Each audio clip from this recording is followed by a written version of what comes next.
में हेडफोन डालकर गाने सुनते हुए आया है ना? हाँ, पर ये बात तुझे कैसे पता? यार, तभी तो तुझे आवाज़ सुनाई दे रही है। होता क्या है ना, जब भी हम 3-4 घंटे तक लगातार गाने सुनते हैं, तो उनके बोल हमें याद रह जाते हैं और वही बोल हमारे कानों में गूंजने लग जाते हैं। यार, पर युग कुछ बोल पाता उससे पहले ही अभिमन्यु कहता है, परवर छोड़, जब से कह रहा था ग्रेवयार्ड कोठी जाना है, और जब ताला खुल गया तो बाहर खड़ा हुआ है। कोई शुभ मुहूर्त का इंतजार कर रहा है क्या? या फिर किसी का इंतजार कर रहा है कि कोई आएगा और तेरा गृह प्रवेश करवाएगा? युग अभिमन्यु की बात का कुछ जवाब नहीं देता है और कोठी के अंदर घुस जाता है। कोठी के अंदर लाइट नहीं थी, हर तरफ अंधेरा ही अंधेरा था। इतना अंधेरा कि कहीं कुछ दिखाई नहीं दे रहा था। अभिमन्यु कोठी के अंदर घुसते हुए कहता है, यार, यहाँ पर तो बहुत अंधेरा है।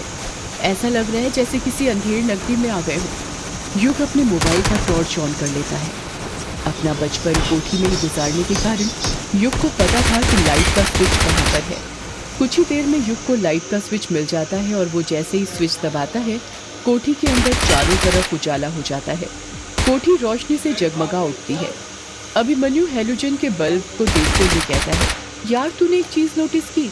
युग हैरानी के साथ पूछता है, कौन सी चीज? यही यार कि ये कोठी 13 सालों से बंद थी, पर तू खुद देख, लाइट का कनेक्शन अभी तक काम कर रहा है। ऐसा कैसे हो सकता है? युग कुछ सोचते हुए कहता है, हो सकता है लाइट का कनेक्शन बिजली विभाग वालों ने काटा ही ना हो।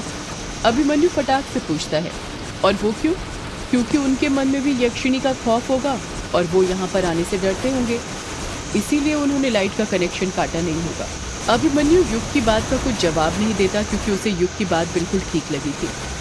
वो कोठी को देखने लग जाता है। 13 सालों से कोठी बंद होने के कारण हर जगह धूल ही धूल थी। मकड़ी ने कई सारे जाले बनाकर रखे हुए थे।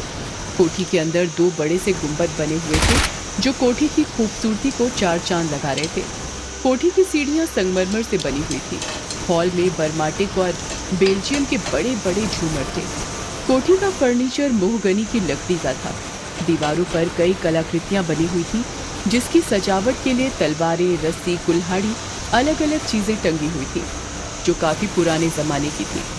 उन पुरानी चीजों को देखकर ऐसा लगता था कि हर एक चीज के पीछे कोई न कोई कहानी छिपी हुई थी। अभिमन्यु कोठी के चारों तरफ अपनी नजरें घुमाते हुए कहता है, यार, ये ग्रेवयार्ड कोठी अंदर से तो बहुत शानदार है। इतनी पुरानी इमारत है, पर देखकर ऐसा लगता है कि जैसे अभी 1-2 साल पहले ही बनाई गई हो। कुछ भी बोलो, ये अंग्रेज लोग काम एकदम बढ़िया करते हैं, इतना बढ़िया कि सालों साल तक चले। मेरे तो समझ में नहीं आ रहा कि तेरे रिश्तेदारों ने इतनी अच्छी कोठी इतने सालों से बंद क्यों रखी थी। युग अभिमन्यु के सवाल का कुछ